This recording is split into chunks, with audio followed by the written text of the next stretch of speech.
За сайн байцгаана уу бүгдэнд нь энэ өдрийн мэндийг хүргэе. Жижигложи подкастын маань 78 дахь дугаар эхлэхэд бэлэн болоод байна.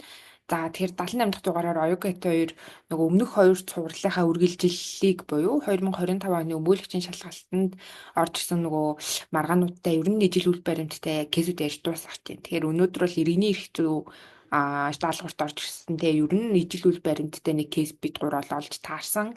Тэгээд тэрнтэй холбоотой анхан давхан шийдвэр нь бол байгаа. Дээд шатны шүүхийн шийдвэрийг нь бол олоогүй. Ер нь бол байхгүй байх гэж бол бид гурав таамагласан. За тэгээд үүнтэй холбоотой кейсийг Оюка маань ярьж өгч байна. За энэ маргааны тухайд гэвэл ерөөхдөө үйл баримтанд тэр шүүхийн нөгөө хууль хэрэглээний тайлбарч тэр товчхон учраас өнөөдрийн дугаар маань ер нь товчхон болоод дуусж байна. За маргааны нэхэмжлэгч бол хариуцагч талууд маань бол хуулиа хязгаарлагдсан хариуцлагатай компани байгаа.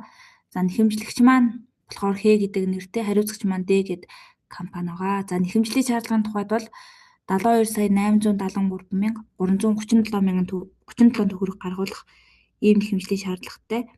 За тэгээд энэ маргаан маань өмнө хэлсэнчлэн зөвхөн хоёр шатаар шийдвэрлэгдсэн байна гэж одоо бид нэр бол хайгаад тэгж үтсэн. За анхан шатны шүүхээр бол 2021 оны 12 сарын 23-нд орж исэн.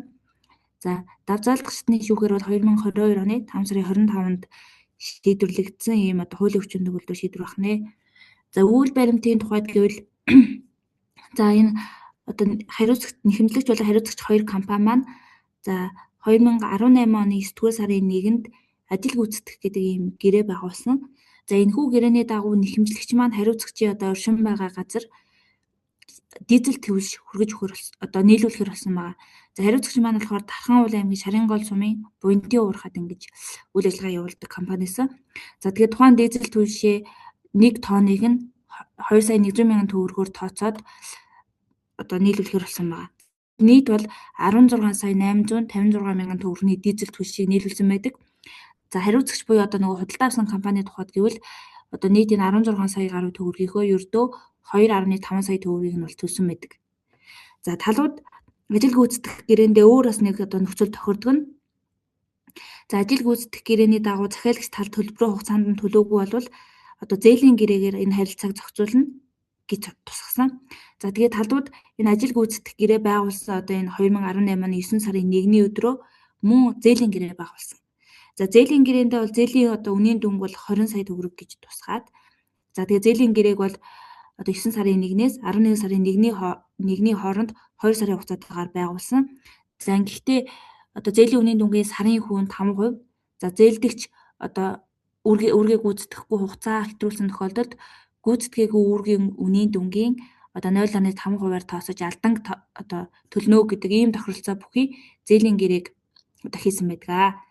За тэгэхээр үндсэндээ бол талуудын хооронд ажил гүйцэтгэх гэрээ, за ажил гүйцэтгэх гэрээний үнийн дүнг төлөхтэй холбогдсон харилцаа зээлийн гэрээгээр зохицуулагдаж байгаа гэсэн үг.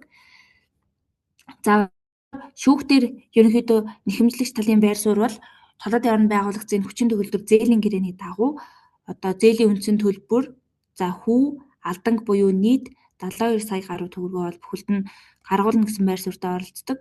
За хариуцагчийн тухайд гэвэл одоо нөгөө зээлдэгчээс нэхэмжлэгчээс анх түлш нийлүүлээ авч явах үед бол санхүүгийн нөхцөл байдал хүндрээд ерөнхийдөө ингээд төлбөрөө төлөх чадваргүй болсон. За тэгээд энэ хүү алдан шаарж байгаа нь үнэлэхгүй гэсэн байдлаар маргадаг. За анхан шатны шүүхийн тухайд гэвэл талуудын хооронд байгуулагдсан гэрээний харилцааг эхлээд тодорхойлдог. За талуудын хооронд тэр одоо түлш нийлүүлэх гэрээнийх нь нэр нь болохоор ажил гүйцэтгэх гэдэг гэрээ байгаа. За тэгээд талуудын хооронд яг бодитоор үүссэн харилцааг нь одоо аваад үзвэл яг ингээд хэн нэгнийхээ өмнө үүрэг биелүүлж ажлын үр дүн хүлээлгэж өгж байгаа ийм харилцаа бол биш байна. Харин нэг нь одоо бүтээгдэхүүн биелүүлж байгаа. За нөгөө талаас нийлүүлсэн бүтээгдэхүүний үнийг төлөх ийм харилцаа үүссэн байна. Тэгэхээр энэ гэрээ маань ажил гүйцэтгэх гэрээ гэж нэрлэгдэж байгаагаас үл хамааран яг одоо талуудын хооронд үүссэн бодит харилцаанд худалдаа авах гэрээний харилцаа байна гэж дүгнсэн. За харин одоо 2-дугаар байгуулагдсан зээлийн гэрээний тухайд бол хуулийн шаардлага хангаагүй хэлцэлт бол иргэний хуулийн 56-гийн 1-1 зааснаар хүчин төгөлдөр бус хэлцэл байна гэж дүгнсэн байна. За яагаад ингэж дүгнсэн бэ гэхээр зээлийн гэрээний одоо үндсэн зохицуулт ёсоор бол зээлдэгчийн өмчлөлд зээлийн төлбөрийг шилжүүлсэн байх ёстой. За тэгээд тэрнийг яг буцаад эргэж яаж төлөх вэ гэдэг энэ харилцааг бол зээлийн гэрээгээр зохицуулагддаг. Яг одоогийн маргааны хувьд бол яг энэ зээл гэдэг төлбөрийг одоо нэхэмжлэгчээс хариуцлагчид ийм шилжүүлсэн гэх үйл баримт байхгүй. Ер нь бол ийм төрлийн харилцаа үүсэх байгаа учраас энэ зээлийн гэрээг хүчин төгөлдөр бас гэж үздэг байгаа. За тэгээд үндсэндээ талуудын хооронд зөвхөн худалдан авах гэрээний харилцаа үүссэн учраас иргэний үеийн 243 дугаар зүйлийг үндэслээд одоо нөгөө шатхууны үндсэн төлбөр бол 18 сая орчим төгрөг 16 сая орчим төгрөг болсон. За эндээс бол 2 гаруй сая төгрөг нь бол хариуцагч маань төлсөн байсан учраас үлдэгдэл дүн бол 14 сая 317 мянган төгрөгийг иргэний хуулийн 243 дугаар зүйлийн нэгдэх хэсгийг үндэслээд хариуцагчаас нэхэмжлэгчид гаргаж олгуулсан байгаа. За тэгээд нэхэмжлийн шаардлагын үлдэх дүн болох 58 сая 556 мянга 337 мянган төгрөгийг хэрэглэхгүй болгосон. За ингээд ерөнхийдөө шийдвэрийн дийлэх хувь нь бол нэхэмжлэгчид одоо ашиггүй гэхүү ер нь бол нэхэмжлэгч өөрийн ашиг сонирхлыг одоо бүрэн хангуулж чадаагүй учраас давзаалдагч юмар гомдол гаргасан байдаг. За гомдлын агуулга нь бол талуудын одоо хооронд байгуулагдаагүй гэрээг үндэслээд энэ нэхэмжлийн шаардлагыг хэсэгчлэн хангасан учир дутагдaltaй гэж үзсэн. Талуудын хооронд байгуулагдаагүй гэрээ гэдэг байгаа нь бид нар бол ажил гүйцэтгэх гэрээ зээлийн гэрээгээ байгуулсан. Гэтэл шүүх талуудын хооронд байгуулагдаагүй худалдаа авах гэдэг өөр нэртэй гэрээний зохицуултыг үндэслээд одоо тухайн гэрээний одоо шаардах эрхийн дагуу нэхэмжлийн шаардлагыг хэсэгчлэн хангуулсан нь үндэслэхгүй байна гэж дүгнэж байгаа. За тэгээд түүнчлэн талуудын хооронд байгуулсан зээлийн гэрээ бол хүчинтэй хэвээр байгаа учраас зээлийн гэрээг бас хүчингүй болгосон нь үндэслэхгүй. За түүнчлэн алдангийн дүнг бол одоо аль гэрээ байгуулагдсан байгаас үл хамааран гүйцэтгээгүй одоо хоног тутам тооцох шаардлагатай. Гэтэл анхан шатны шүүх бол алдангийн дүнг бүхэлд нь одоо нэхэмжлийн шаардлагаас хасаж хэрэгсэхгүй болгосон нь бол учир дутагдaltaй гэж давзаалгч юмар гомдол гаргасан байдаг. За давзаалгах шатны шүүхийн шийдлийн хувьд гэвэл анхан шатны шүүхийн шийдвэрт өөрчлөлт оруулаад за нэхэмжлэгчийн итгэмжлэгдсэн төлөөлөгчийн давзаалгч юмар гаргасан гомдлын зарим хэсгийг хангаж шийдвэрлэсэн. За гэхдээ анхан шатны шүүхийг юу гэж хэлдэг вэ гэхлээр анхан шатны шүүх бол талуудын тайлбар, хэрэг цугласан нотлох баримт зэргийг бол тал бүрээр нь бодиттой харьцуулаагүй байна. За тэгээд хэрэгт хамааралтай ач холбогдолтой үнэн зөв эргэлзээгүй байдлаас нь үнэлэх одоо иргэний хэрэг шүүгдхийн шийдвэрлэх тухай хуулийн холбогдох заалтыг бол зөрчсөн байна. За иймээс анхан шатны шүүхийн шийдвэр бол иргэний хэрэг шүүгдхийн шийдвэрлэх тухай хуулийн 116-гийн 2 заасан хууль ёсны бөөд үндэслэл бүхий байх хуулийн шаардлагад нийцээгүй гэсэн дүгнэлтийг хийдэг байгаа. За ингэхдээ одоо давзаалгачны шүүх анхан шатны шүүхийн нэг адил талуудын хооронд үүссэн гэрээний харилцаа тодорхойлдог. За ажил гүйцэтгэх гэрээ гэж нэрлсэн гэрээний тухайд талуудын хооронд бүтээгдэхүүн нийлүүлэх за хариуд нь захиалагч тал нь үнийг нь төлөхөөр тохиролцсон. Тэгэхээр энэ гэрээ бол одоо худалдаа авах гэрээ гэж дүгнсэн анхан шатны шүүхийн дүгнэлт үндэслэлтэй. За харин зээлийн гэрээг бол хуулийн шаардлага хангаагүй хэлцэл гэж үзээд иргэний хуулийн 56-гийн 1-ийн 1 зааснаар хүчин төгөлдөр босуулгасан нь бол одоо үндэслэхгүй гэж үзсэн. За учир нь яагаад вэ гэхлээр талуудын хооронд бол анх түлш нийлүүлсэн юм худалдаа авах гэрээний харилцаа үүссэн байна. За тэгээд гэвч талууд энэхүү худалдаа авах гэрээний харилцааны хүрээнд үүргээ дуусгар болгоод зээлийн гэрээ байгуулсан байна. За өөрөөр хэлбэл худалдаа авах гэрээний харилцаа дуусгар болгоод шинээр зээлийн гэрээний харилцаа талуудын хооронд үүссэн. За энэ ойлголт нь өөрөө хууль зүйн агуулгаар бол иргэний хуулийн 236 дугаар зүйлийн 1-ийн 3-т заасан талууд одоо өмнөх үүргийг солихоор тохиролцсон гэдэг ийм агуулгад хамаарх үндэслэлтэй гэж үзсэн. За тэгээд яаж одоо процессны хувьд яаж явж байгаа вэ гэхэлэр талууд анх ажил гүйцэтгэх гэрээ байгуулад за тухайн одоо гэрээний дагуу харилцан үүрэг хүлээсэн. За тэгээд тухайн гэрээг байгуулсан 2018 оны 9 сарын одоо 25-ндаа бол гэрээгээ солихоор харилцан тохиролцоод за тэгээд ингэснээр бол өмнөх үүргийн харилцаа буюу одоо нэг ажил гүйцэтгэх гэдэг нэртэй худалдаа авах гэрээний харилцаагаа дуусгар болгоод оронд нь одоо юм зээлийн гэрээний харилцааг шинээр үүсгэсэн байгаа.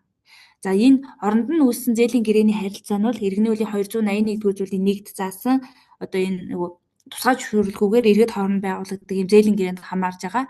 За тэгээд тэр гэрээний харилцаа хүчин төгөлдөр хэвээр байгаа учраас нэхэмжлэгчинд бүрийн гүйцэтгэлийг шаардах хэрэгтэй гэж дүгнсэн байгаа. За тэгээд талууд түнчлэн одоо зээлийн гэрээний хугацаа, эргэн төлөх нөхцөл, хүү, алдан зэрэг нөхцлүүдийг тохирсон нь бол иргэний хуулийн тэр зээлийн гэрээг зохицуулсан харилцаанд холбогдох зохицуултуудад нийцэж гин гэж үзсэн. За ингэхдээ Шүүх бол нэхэмжлийн шаардлагыг одоо бүхэлд нь бол хангаагүй. Яагаад вэ гэхээр иргэний хувьд заасны дагуу одоо авданг нь болохоор гүйцэтгэгээгүй үнийн дүнгийн 50% гэдэг ийм таазаар хязгаарлагдах ёстой. За нэхэмжлэгч маань бол энэ нөгөө таазаас хэтрүүлсэн байдлаар алдангийг тооцсон байгаа учраас шүүх гүйцэтгэгээгүй үнийн дүнг одоо тооцож гаргаад тэрэнд холбогдох алдангийг 50%-аар тооцсон. За ингэнгүүт нийт одоо хангагдсан дүн маань 39 сая 585 мянган төгрөг. Тэгээд үлдэх 33 сая 288 мянга 337 төгрөгийг бол хэрэгсэхгүй болгож шийдвэрлсэн байгаа. За ингээд ерөнхийдөө энэ иргэний 2025 оны өмгөөлөгчийн мэргэжлийн шалгалтын иргэний эрх зүйн бодлогын болгох хамаатай байж магадгүй шүүхэн шийдвэр дуусч байна. Энэ нэг бас сонирхолтой маргаан байсан тий. Ер нь нөгөө Харин зээлийн харилцаа чинь бол бидэд одоо бодохдоо зөвхөн зээл олгосон тохиолдолд тий буюу нөгөөний дансанд шилжүүлснээр яг тэр зээлээд байгаа мөнгө өрөнгөө боддоор шилжүүлснээр одоо зээлийн харилцаа эхэлсэн гэж үзнэ гэж бол одоо ойлгодог байсан чинь энэ харилцаан дээр бол нөгөө олгоогүй байхдаа шууд үүргээ суулангуудаа одоо худалдаа авах гэрээний шууд зээлийн гэрээ болгоод дүгнчихсэн байгаанаас айгүй сонирхолтой санагдсан. Ер нь бодонгуудс бол одоо зээлээр худалдуулалт авах гэрээ юм шиг те харилцааг нь харахаар энэ яг хууль зүйн агуулгаараас айгүй бүтээлж яваад одоо ингээд практикт мөнгө төлөх тохиолдол гарна шүү дээ. Тэгэнгүүт ингээд зээл рүү хувиргачих бас болж ийн гэхээр энэ ихтэй харин тэгж хувиргаад байгаа нь хэр хэсэгтээ бас мэдгүй л тий. Энэ үүрэгс ингээд солилцож юу болно гэж бодож байна уу? Яг би бол болно гэж бодож байна. Тэгэд баг ингэж нөгөө зээл рүү ингэж хувиргаж тулгавал илүү нөгөө үүргийн гүйцэтгэл биелэгдэх боломж нь нэмэгдэх юм болов. Тэгвэл ингээл бүхэл бүтэн одоо амар өндөр үнийн дүнтэй гэрээ байгуулчаад төлбөрөө төлөхгүй яваал гэдэг тий. Тэнгүүд ингээд зээл болгоод одоо та төлөхгүй байх тусмаа алдан хүүч ингээд бодогдоо юу шүү гингүүд илүү хариуцлагажуулж байгаа юм болов. Тэр энэ анхнаас нь харангуут нэг зээлэр худалдуулалт авах гэрээч байсан юм шиг. Талбуудын харилцаа яг нөгөө иргэний эрх зүйд болохоор хамаагүй чөлөөтэй явж болохоор анхнаасаа тэгээ хийцэн ч байж болох юм шиг үү? Тийм. За энэ удаагийн дугаараар маань тэгэхээр сонирхолтой кейсэж өгсөн Ойкодо баярлалаа. Ямар ч тач энэ удааг өмгөөлөгчийн шалгалтын иргэний эрх зүйн даалгавар дээр нь үүнтэй ер нь төстөө ийм үйл баримт үгүй кейс бол ирсэн. Тэгэхээр ер нь бол яг нэлийн тийм сонирхолтой ч юм уу те. Өмгөөлөгчээсэн бол угаасаа нөгөө айл өнцгөөсөө бичих нь вэ? Таны одоо нэхэмжлэгчийн тайлбар бичсэн байна уу? Харилцагчийн тайлбарыг бичсэн байна уу? Тэрний шалтгаалаад ер нь өөрийнхөө үндслийг ухаж гаргаж ирж бичих хэрэгтэй юм шиг санагдсан те. За тэгэхээр нэг иймэрхүү кейс бол байсан байна. Тэгээд анхаарал хандуулсанд баярлалаа. Дугаарынхаа доор нь хоёр шатны шүүхийн шийдвэрийн линкүүдийг оруулъя. Тэгээд энэ үрээд баяртай.